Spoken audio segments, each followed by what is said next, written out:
is Q13 Fox News This Morning. An historic night in our state as same-sex marriage officially becomes law. Hear from the couples who lined up all night to get the first marriage licenses. 3, 2, 1! And marijuana also legal in our state now. Where you can light up and how the Seattle Police Department is enforcing that new law. Periodic closures since midnight on the 520 bridge causing some delays. Work is expected to be completely wrapped up in about 30 minutes. And more rain on the way to start your morning. Tim is here to tell us if we're going to get a break this weekend. It is official at 12:01 this morning. Same-sex marriage became law in our state, becoming just the 7th state in the union to allow gay couples to marry. An emotional night for hundreds of couples waiting for years for this historic moment. Hundreds gathered outside the King County Administration Building in Seattle to get marriage certificates. King County Executive Dow Constantine was on hand to sign the first licenses just after midnight. Pot, now legal in our state. Smokers are still celebrating this morning. Hundreds marked the historic occasion by lighting up in front of the Space Needle. 3, 2, 1!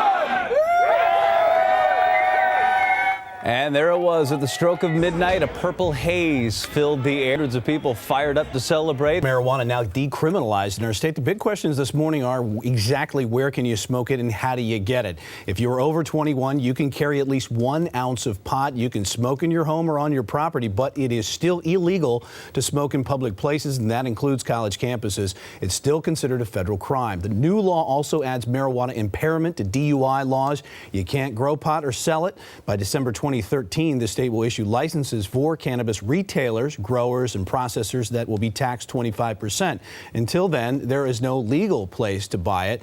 Growing pot also a crime unless you have a state-issued medical marijuana grower's card. So still lots of issues to iron out. Sandy continues to lash out on the East Coast. The deadly superstorm leaves a trail of devastation across the Northeast. Electrical fires, extreme flooding, widespread power outages, and it is far from over for the folks waking up this morning back east. Sandy's fury is still being felt. The worst of the storm may be far from over. Right now, a blizzard warning is in effect for 11 counties in West Virginia with 121,000 people without power. Tim is tracking Sandy's path, and we're going to check back with him in just a minute. Yeah, it's just crazy there. But first, a massive rescue operation underway right now after a levee breach in Bergen County. That's in New Jersey. We're told as many as 1,000 people right now could be in danger. It's incredible images coming out of the East Coast. New York's JFK and LaGuardia airports are still shut down this morning. Some 3,500 flights nationwide are canceled, all because of this storm today.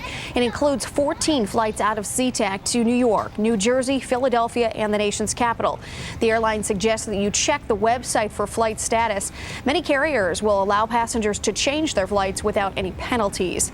The financial markets are also closed for a second straight day today. The last unscheduled market-wide shutdown was in 2001 following the September 11th attacks. The market is expected to reopen tomorrow. This superstorm could also delay the release of that highly anticipated October jobs report coming this Friday. CNN reports the Labor Department said it hoped to stay on a normal schedule, but with the federal offices shut down, not clear if that will still happen. It's hard to imagine when you see the images out there, you see the video, but Sandy is still not done just yet. Yeah, the storm is still on the move. You know, we're talking about all the blizzard warnings right now in effect in West Virginia. Tim Joyce is tracking the storm, and what are you getting now, Tim? This is Q13 Fox News This Morning. Breaking news, authorities are on the scene of a double shooting in Shoreline. The latest on the investigation next. And crews will be back out this morning searching for a teenage swimmer who went missing in the Chehalis River.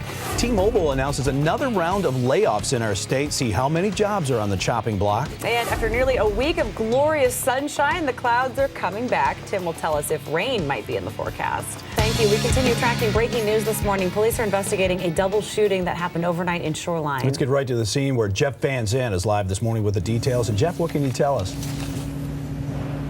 Yeah, what we learned so far is that there's 2 teenage victims, a male and a female.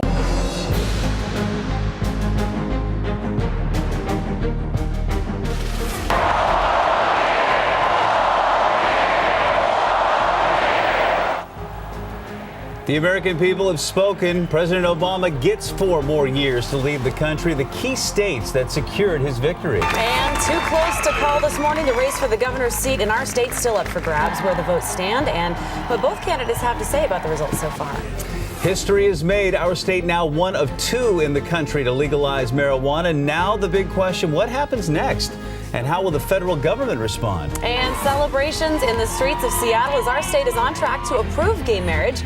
A look at the latest numbers as the votes are still being counted this morning.